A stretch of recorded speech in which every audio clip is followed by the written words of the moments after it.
Welcome back in mathematics classes for class 11। आज हम लोग 11th क्लास में सेट थ्योरी को कंप्लीट करने के बाद रिलेशन फंक्शन की तरफ बढ़ रहे हैं। और रिलेशन फंक्शन में चलने से पहले बेसिकली टॉपिक में आप देखिएगा बुक में तो रिलेशन फंक्शन के अंदर ही इसको भी दिया गया है, लेकिन रिलेशन फंक्शन को पढ़ने से पहले हमको कार्टेशियन प्रोडक्ट पढ़ना जरूरी है। इसको कार्टेशियन प्रोडक्ट भी बोलते हैं और सेट का प्रोडक्ट भी बोलते हैं। तो रिलेशन फंक्शन को समझने के पहले सेट का प्रोडक्ट इसलिए ज़रूरी हो जाता है कि जब आप प्रोडक्ट लेंगे तो प्रोडक्ट से ही रिलेशन बनता है और रिलेशन से फंक्शन बनता है। यानी प्रोडक्ट का कुछ स्पेशल केस होता है रिलेशन, और रिलेशन का ही कुछ सर्टेन डिफाइंड स्पेशल केस होता है फंक्शन। तो फंक्शन के पहले आपको रिलेशन क्लियर होना चाहिए, रिलेशन के पहले आपको कार्टेशियन प्रोडक्ट क्लियर होना चाहिए। तो कार्टेशियन प्रोडक्ट को पहले हम लोग डिफाइन करते हैं और उसके बाद उसके एग्जाम्पल्स को देखेंगे। इसके पहले आप ऑर्डर्ड पेयर के रूप में जान लीजिए। तो जैसे हम लोग कहते हैं कोई टर्म कि ऑर्डर्ड पेयर, तो ये ऑर्डर्ड पेयर क्या होता है? जैसे कोई कोऑर्डिनेट आप लिखते थे ग्राफ में, कोऑर्डिनेट ज्योमेट्री में भी पढ़े होंगे 9th में 10th में, या ग्राफ बनाते थे तो किसी ग्राफ का पॉइंट जो आप नोट करते थे एक्स वाई के रूप में, तो यही एक्स वाई जो है आपका कार्टेशियन प्रोडक्ट ऑर्डर्ड पेयर कहलाता है। अब ये ऑर्डर्ड पेयर है एक्स वाई, तो एक्स वाई में आपका एक्स हो जाता है पहला और दूसरा वाई हो जाता है, दोनों अलग अलग टर्म होते हैं एक्स और वाई। तो इसमें ये ध्यान रखना है कि जैसे मान लीजिए कि हम 3 2 लिख रहे हैं, तो इसका मतलब कि x का वैल्यू 3 होगा, y का वैल्यू 2 होगा। अब इसको अगर आप लिख देते हैं 2 3, तो इसका मतलब हुआ कि इसमें x हो गया 2 और y हो गया आपका 3। तो जब सेट में हम लोग लिखते थे ऐसे 3 2 और इस तरीके से 2 3, तो ये दोनों सेम चीज़ है क्योंकि इस सेट के सारे एलिमेंट इसमें हैं, इसके सारे एलिमेंट इसमें हैं। तो सेट के डिफिनेशन के अनुसार दोनों इक्वल सेट हैं। लेकिन जब यही यहाँ पर स्मॉल ब्रैकेट दिया हो, तो स्मॉल ब्रैकेट देने का मतलब कि वो ऑर्डर्ड पेयर हैं, वो सेट नहीं है। और जब ऑर्डर्ड पेयर हैं तो ये दोनों इक्वल नहीं होंगे, नॉट इक्वल टू इनको बोलेंगे। क्यों कि ये दोनों इक्वल कब होंगे? जब पहले वाला, जैसे मान लीजिए कि अगर दिया जाए कि एक्स वाई ऑर्डर्ड पेयर है और ये 3 2 के इक्वल है, तो इसका मतलब क्या हुआ कि implies x equals to 3 and y equals to 2। ऐसा हम नहीं लिख सकते कि x का वैल्यू 2 हो जाएगा, y का वैल्यू 3 हो जाएगा। यही ऑर्डर्ड पेयर, ऑर्डर का मतलब कि ऑर्डर के अनुसार, अब पेयर मतलब 2। तो जब 2 एलिमेंट ऐसे लिखे जाएं कि उनके ऑर्डर को भी ध्यान में रखा जाए, केयर किया जाए, तो उसको हम लोग ऑर्डर्ड पेयर कहते हैं। तो कार्टेशियन प्रोडक्ट में कोई भी चीज़ होता है तो बेसिकली वो ऑर्डर्ड पेयर के रूप में ही लिखा जाता है। तो यहाँ लिखा हुआ है कि if P and Q are the 2 non empty sets, then the Cartesian product P into Q is the set of all ordered pairs of elements from P to Q। और इसी बात को हम लोग सिंबल में लिखेंगे कैसे? तो P इंटू क्यू, चाहे P cross Q equals to हम क्या लिखेंगे? तो पी क्यू के रूप में जो एलिमेंट आएगा सेट का वो पी क्यू के रूप में आएगा, सच दैट स्मॉल p ये जो है वो किस में बिलोंग करना चाहिए? तो P में, पहले वाले में। और इसका दूसरा एलिमेंट बिलोंग करना चाहिए दूसरे में, यानी Q belongs to capital Q। और अगर हम लोग इसके नंबर की बात करें कि P इंटू क्यू में कितने नंबर होंगे, कितने एलिमेंट होंगे, तो उनका एलिमेंट का फॉर्मूला होता है कि number of P into Q equals to number of P into number of Q। अब इस बात को हम लोग एक एग्जाम्पल के माध्यम से समझते हैं। जैसे एग्जाम्पल लेते हैं हम लोग, यहाँ पर मान लीजिए कि A एक सेट है 2 4 और B में एक सेट है 1 3 5। देन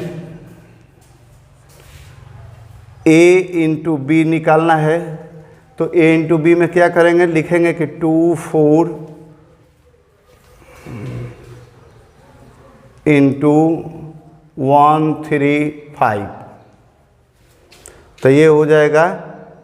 अब कैसे लिखना है, तो पहले तो ये सेट देंगे, ये सिंबल, इसके बाद हर ब्रैकेट में ऑर्डर पेयर को लिखना है। तो ऑर्डर पेयर को लिखने के लिए क्या करते हैं कि पहले सेट में से एक एलिमेंट लेंगे और दूसरे सेट के हर एक एलिमेंट के साथ उसको अरेंज करना है। तो जैसे इसका 2 लिए 1 के साथ, तो क्या लिखेंगे 2 1, एक ऑर्डर पेयर हो गया। और फिर कॉमा देकर के दूसरा ऑर्डर पेयर इसी 2 के साथ इसका दूसरा एलिमेंट, तो 2 3, इसी तरीके से फिर 2 से 5 का करेंगे, तो 2 5, तो 2 का तीनों से हो गया। अब इसके बाद आएगा 4, तो फिर 4 1, फिर 4 से 3 और फिर 4 से 5। तो इस तरीके से आपका A इंटू बी हो गया। आप इसमें देख रहे हैं number of A into B, तो यहाँ पर टोटल काउंट कितना 1 2 3 4 5 6। यहाँ ध्यान रखना है कि ऐसे नहीं काउंट कीजिएगा कि 1 2, ये दोनों मिला करके एक एलिमेंट है सेट के लिए, यानी प्रोडक्ट में ऑर्डर्ड पेयर एक सेट एलिमेंट होता है।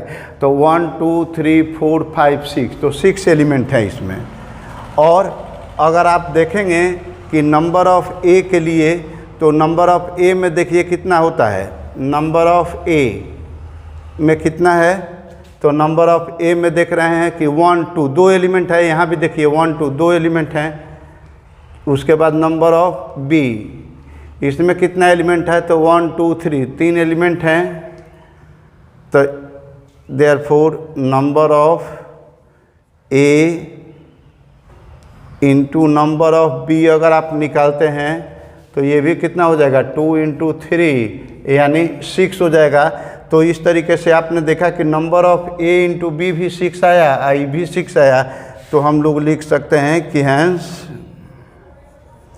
Number of A into B equals to number of A into number of B.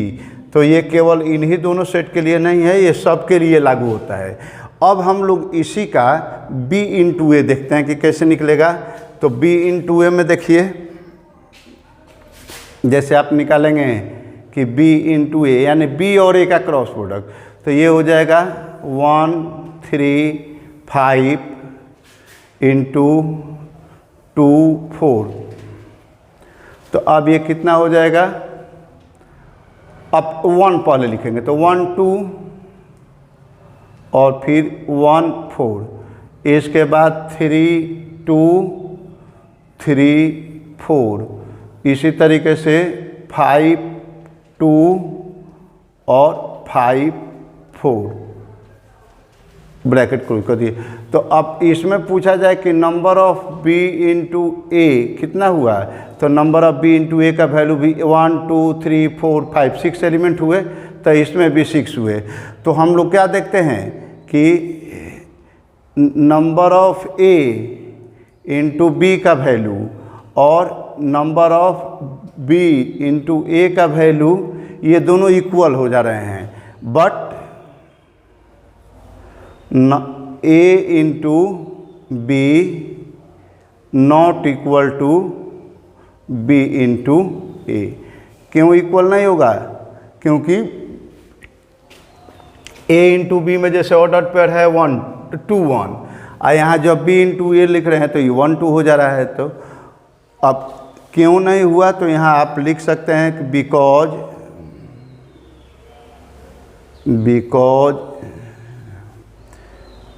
2 1 not equal to 1 2 and so on. इसी तरीके से और भी रिजल्ट मिलेंगे। ऑर्डर्ड पेयर आपके इक्वल नहीं हो रहे हैं, तो इसका मतलब कि ये वैल्यू आपका कार्टेशियन प्रोडक्ट सेम नहीं होगा उलट देने पर, लेकिन अगर उनका एलिमेंट देते हैं, नंबर ऑफ एलिमेंट्स देखते हैं प्रोडक्ट का, तो वो आपके सब के सब इक्वल हो जाएंगे। अब इसके बाद आती है बात कि इसी कार्टेशियन प्रोडक्ट को आपको कभी कभी दे देता है कि उसका ग्राफिकल रिप्रेजेंटेशन दिखाइए। इसको हम लोग ग्राफ में कैसे बनाएंगे तो उसका भी हम देख लेते हैं ग्राफ में।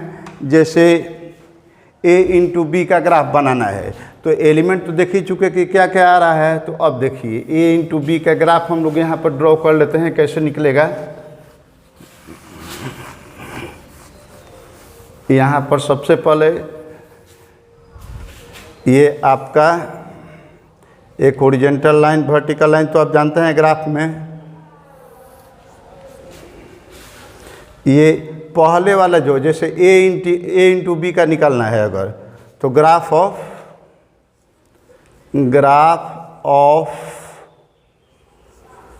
ए क्रॉस बी का हम निकाल रहे हैं। तो देखिए ए क्रॉस बी में ए का एलिमेंट जो मल्टीप्लाई चिन्ह के पहले होगा उसको नीचे में लिखना है। तो एलिमेंट्स ऑफ ए, ये हो गया, इधर चलेगा, आई इस पर चला जाएगा, एलिमेंट्स ऑफ बी, जो बाद वाला होगा इस पर लेकर चलेंगे। तो अब निगेटिव में हमको लेना नहीं है कोई, एक सिंबल के लिए ये हो गया आपका 0, ये हो गया मान लीजिए कि -1, ये हो गया -1, ये हो गया y डैश x डैश, ये हो गया y, ये हो गया हमारा 1। अब इधर एलिमेंट क्या है तो देखिए 1 2 3 4 5 6 7, जितना एलिमेंट है उससे ज़्यादा ले लीजिए थोड़ा सा। ये हो गया 1, ये हो गया 2, ये हो गया 3, ये हो गया 4, ये हो गया 5, ये हो गया 6। अब देखिए ए में एलिमेंट कौन कौन है, 2 4, तो ए वाला एलिमेंट इस पर देखना है, 2 यहाँ होगा और 4 यहाँ होगा। तो 2 से एक परपेंडिकुलर लाइन खींचिए यहाँ से ऐसे। फिर उसी तरीके से दूसरा एलिमेंट है 4, तो 4 से भी हम ऐसे ही परपेंडिकुलर लाइन खींचेंगे। पेंसिल से ये 4 हो गया। और इसके बाद इधर दे रहा है 1 3 5, तो यहाँ y पर 1 से चलिए, तो 1 से खींचिएगा ऐसे लाइन हॉरिजॉन्टल। फिर 3 यहाँ से खींचेंगे ये लाइन हॉरिजॉन्टल, और फिर 5 तो यहाँ से हम खींचेंगे लाइन हॉरिजॉन्टल। तो अब इसमें क्या मिल रहा है, दोनों वर्टिकल और हॉरिजॉन्टल लाइन का कॉमन पॉइंट देखिए कि कौन कौन। तो एक कॉमन पॉइंट यहाँ हो रहा है, दिए, एक दूसरा कॉमन पॉइंट यहाँ हो रहा है, एक तीसरा कॉमन पॉइंट यहाँ हो रहा है, चौथा यहाँ है, पांचवा यहाँ है, और छठा हमारा यहाँ है। अब इन्हीं पॉइंट का कोऑर्डिनेट चाहे तो आप लिख सकते हैं, नहीं भी लिखेंगे तो कोई दिक्कत नहीं है, लिख सकते हैं। जैसे x पर 2 है, इधर 1 है, तो इसको आप लिख सकते हैं कि 2 1, यहाँ पर हो जाएगा 2 3, ये हो जाएगा 2 5, ऐसे ही ये वाला हो जाएगा हमारा कितना 4 पर है, तो 4 5, ये हो जाएगा हमारा 4 3, और ये हो जाएगा हमारा 4 1। तो ये आपका कार्टेशियन प्रोडक्ट का ग्राफ हो गया। ऐसे ही b इंटू ए दिखाना हो तो क्या करेंगे, तो b के एलिमेंट को यहाँ दिखाएंगे नीचे, और a के एलिमेंट को ऊपर दिखाएंगे। यानी क्रॉस के पहले जो होता है उसको x एक्सिस पर दिखाते हैं, और क्रॉस के बाद जो होता है उसको y एक्सिस पर दिखाते हैं, और दोनों पॉइंट को मिलाते हुए हॉरिजॉन्टल और वर्टिकल लाइन ड्रॉ करते हैं। दोनों टाइप के लाइन का जहाँ जहाँ इंटरसेक्शन होता है आप वहाँ पर पॉइंट दे दीजिए और उसका कोऑर्डिनेट लिख दीजिए, तो ये आपका ग्राफ हो गया। तो कार्टेशियन प्रोडक्ट में यही चीज़ है। एक और चीज़ है जो आपको दे रहा है क्वेश्चन में, तो हम लोग उस क्वेश्चन को ओरली या कुछ हिंट के रूप में देख लेते हैं, और उसके बाद एक आएगा कि 3 कैसे मल्टीप्लाई करते हैं। तो आइए हम लोग देख लेते हैं उसके कुछ क्वेश्चंस को। अब देखिए एक्सरसाइज 2.1 में जैसे पहला क्वेश्चन आपको दिया है कि एक्सरसाइज 2.1 के लिए कुछ क्वेश्चन पर हम लोग बात कर लेते हैं हिंट के तौर पर। जैसे 1 में दिया है आपको x/3 + 1 और दूसरा दिया है कि y-2/3 और ये वैल्यू दे रहा है 5/3 और एक दे रहा है 1/3 और कह रहा है कि इसमें find the values of x and y। तो ये देख रहे हैं कि मिडिल ब्रैकेट में दो दो टर्म दिए गए हैं, तो इसका मतलब क्या हुआ कि दोनों कार्टेशियन दोनों ऑर्डर्ड पेयर हैं। ऑर्डर्ड पेयर इक्वल होंगे तो कब? तो जब फर्स्ट एलिमेंट फर्स्ट के बराबर, सेकंड एलिमेंट सेकंड के बराबर, तो आप आसानी से लिख सकते हैं कि इम्प्लाइज x/3 + 1 = 5/3 और दूसरा हो जाएगा y-2/3 = 1/3। तो ये दोनों आपके हो गए। अब इसको सॉल्व कर लीजिएगा, आपको x का वैल्यू y का वैल्यू आसानी से मिल जाएगा। जैसे यहाँ पर आप करेंगे तो x/3 का वैल्यू क्या हो जाएगा, जैसे यहाँ पर x/3 का वैल्यू हो जाएगा, ये इधर आएगा तो 5/3 - 1 करेंगे तो 2/3 हो जाएगा और y का वैल्यू हो जाएगा ये प्लस होगा तो 3/3, तो यानी x/3 का वैल्यू कितना हुआ 3, तो और 2/3 है तो ये 3 कट जाएगा तो कितना हुआ, x का वैल्यू आ गया 2 और y है कट जाएगा तो डायरेक्ट क्या हो गया, y का वैल्यू 1 हो गया आंसर। आगे कह रहा है कि इफ़ द सेट A है 3 elements and the set B है 3, 4, 5। तो देखिए A में कह रहा है कि नंबर ऑफ एलिमेंट्स 3 हैं, तो नंबर ऑफ A = 3 हो गया। B में 3 एलिमेंट दिया गया है 3, 4, 5, तो इसका भी नंबर ऑफ B आपका 3 ही हुआ। और कह रहा है कि find the number of elements in A × B। तो A × B में क्या होगा, number of A × number of B, यानी 3 × 3, तो टोटल 9 एलिमेंट हो जाएंगे। फिर कह रहा है कि G का वैल्यू और H का वैल्यू दिया है तो फाइंड G × H या H × G। जैसे आप एग्जाम्पल में अभी देखे हैं सेम उसी टाइप से बनाना है। State whether each of the following statement are true और फॉल्स, तो आप इसके जो रूल्स पढ़े हैं उस पर ट्रू और फॉल्स की बात है। और एक 5 नंबर क्वेश्चन है, वो 5 नंबर क्वेश्चन में हम लोग देख लेते हैं। इसमें 5 नंबर क्वेश्चन में दिया हुआ है कि आपको A का वैल्यू दिया गया है -1, 1 और कह रहा है निकालने के लिए कि A × y। तो देखिए इसमें होता क्या है कि बहुत सारे लोग इसको बनाते हैं तो ये पता है कि जब 2 को लिख रहे थे तो ऑर्डर्ड पेयर के रूप में रहे थे, जब 3 को लिखेंगे तो ऑर्डर ट्रिपलेट हो जाएगा, 3 नंबर लिखना पड़ेगा हर ब्रैकेट में। तो अब इसमें कुछ लोग क्या करते हैं कि रैंडमली उठा करके बनाने लगते हैं, एक एलिमेंट इसका है, एक एलिमेंट इसका है, अपना आगे पीछे करके उलट पलट करके बनाने लगते हैं। तो उसमें प्रॉब्लम क्या होता है कि कभी आपका कोई एलिमेंट छूट सकता है और कोई रिपीट कर सकता है, क्योंकि नंबर ऑफ़ एलिमेंट्स बढ़ते जाएंगे तो वहाँ आपका नंबर बढ़ते जाएगा। तो आसानी के लिए हम लोग क्या करते हैं कि A का वैल्यू दिया है तो वी है A = -1, 1, तो देयरफॉर A × A पहले निकाल लीजिए। तो A × A निकालेंगे तो -1, 1 इंटू फिर -1, 1, तो ये बराबर कितना हो जाएगा, -1, -1 फिर -1, 1, यानी -1 से इसको लिखे, फिर इससे इसको लिखे और उसके बाद 1 - 1 और फिर आ रहा है 1, 1। ये 4 एलिमेंट हो गए। अब इसके बाद क्या करना है कि हमको A × A जब लिखना होगा तो क्या करेंगे, अब इन्हीं चारों में, ये जो 4 लिखे गए हैं इन्हीं चारों में अब एक बार -1 को रखिए शुरू में चाहे लास्ट में, तो शुरू में ही हम रख लेंगे -1 को। तो 4 तरीके के बन जाएंगे ट्रिपलेट। आप फिर एक बार सब में -1 के जगह पर 1 रखिएगा तो फिर 4 तरह के बन जाएंगे। तो जैसे ऐसे हो सकता है कि -1 सब में लगाते जाइए, तो -1 और उसके बाद ये -1, -1 हो गया। इसके बाद फिर -1 लगा करके ये सेकंड वाला तो -1, 1, फिर इसमें लगाइए -1 शुरू में तो -1, उसके बाद 1, फिर -1 और इसके बाद फिर इसमें लगाएंगे तो -1, 1, 1। तो ये 4 हो गए सब में, ये चारों जो थे इसमें सब में शुरू में हमने एक बार -1 लगा दिया। अब इसके बाद क्या करेंगे कि फिर सब में 1 लगा देंगे, ये वाला सेकंड एलिमेंट लगाएंगे। तो इस लाइन में भी लिख सकते हैं, चाहे तो यहाँ भी लिख सकते हैं, हम यहीं लिख देते हैं नीचे से।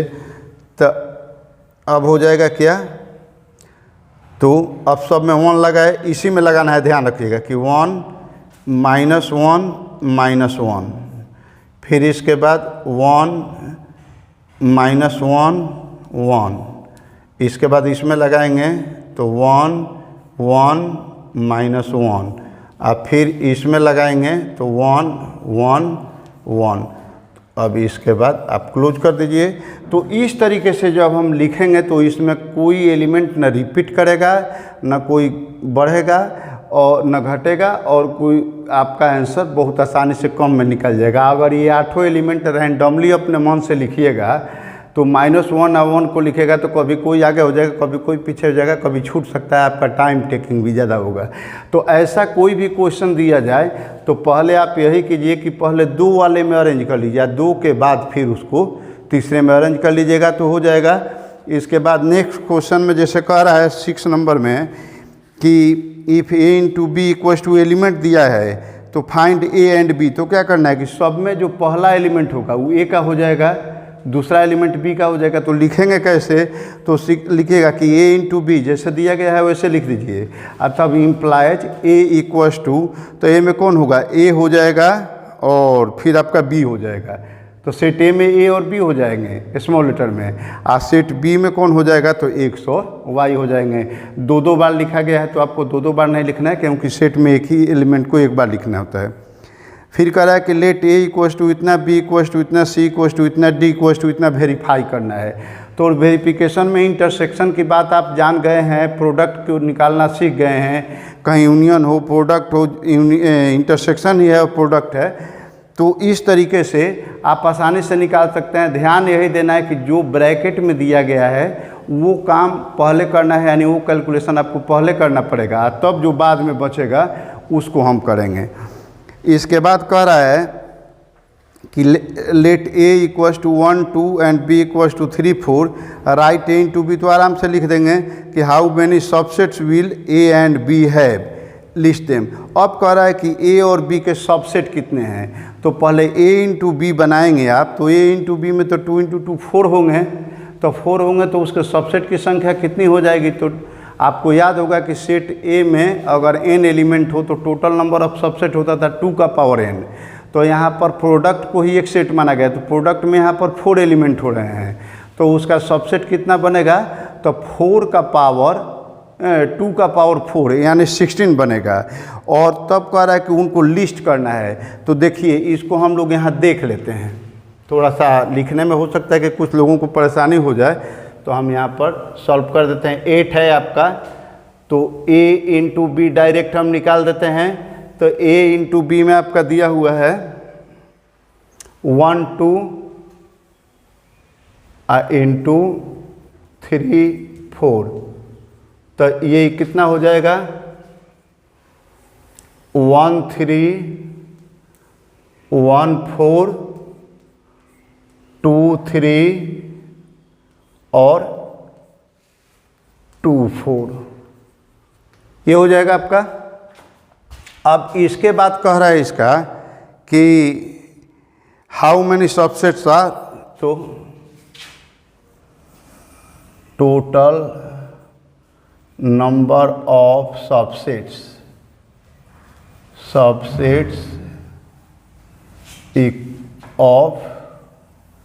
a × b, तो कितना होगा 2 का power number of a × b।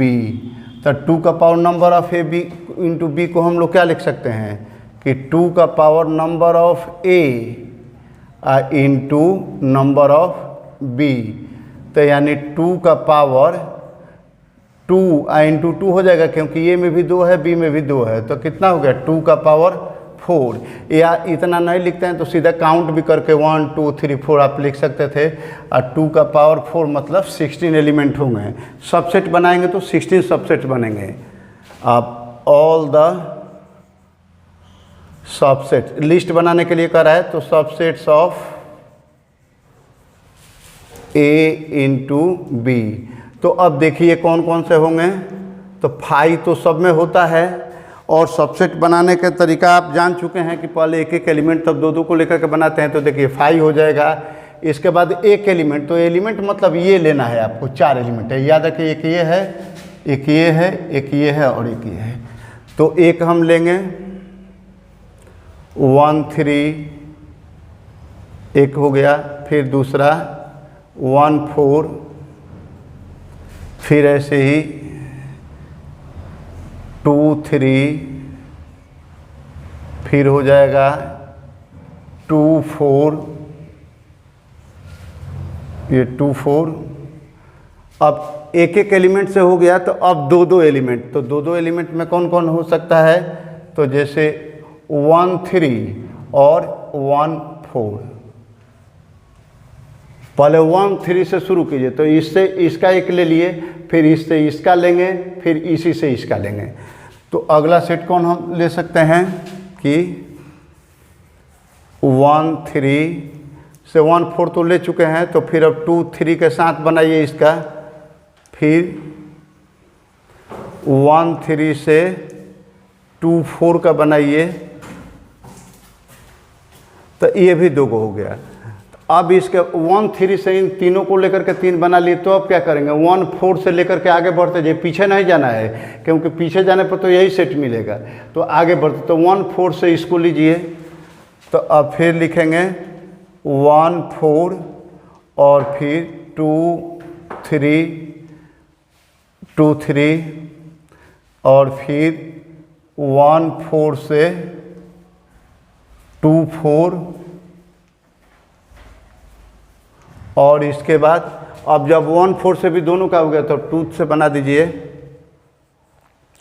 तो 2 3 2 4 हो गया। तो अब दो दो नंबर के दो दो डिजिट वाले सब हो गए। अब इसके बाद हमको देखना है 3 3 डिजिट का। तो 3 डिजिट का कैसे लेंगे, तो फिर पहले देखिए वैसे ही 1 3 1 4 एक बार हो गया, और तीसरा ले लीजिए 2 3 और फिर हो गया एक 3 सेट वाला हो गया। इसके बाद 1 3 1 4, फिर ये वाला लीजिए, इसको छोड़ करके है दोनों इसके साथ ये ले लीजिए, तो ये आ गया 2 4। तो इन दोनों के साथ तो इसका भी हो गया, इसका भी हो गया। अब इन तीनों को ले लीजिए,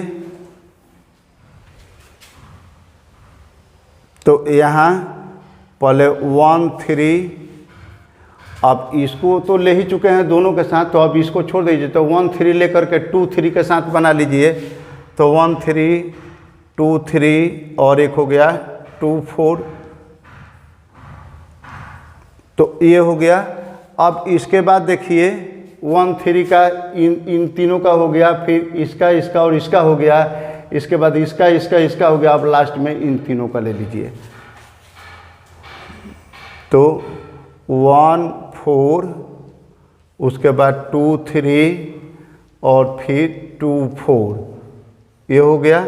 अब थोड़ा काउंट कर लीजिए कितना हुआ है, 1 2 3 4 5 6 7 8 9 10 11 12 13 14 और 15 हो गया, और लास्ट में वो आपका ऑल वाला हो जाएगा। तो 16 को 1 3 1 4 2 3 और 2 4। तो इस तरीके से आपका ये सारा लिस्ट बन गया। इसके बाद अब कह रहा है कि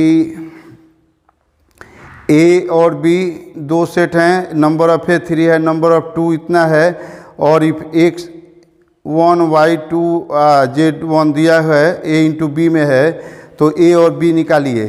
तो जाहिर सी बात है कि a में आपका पहला वाला होगा, b में दूसरे वाले एलिमेंट होंगे, और इसके बाद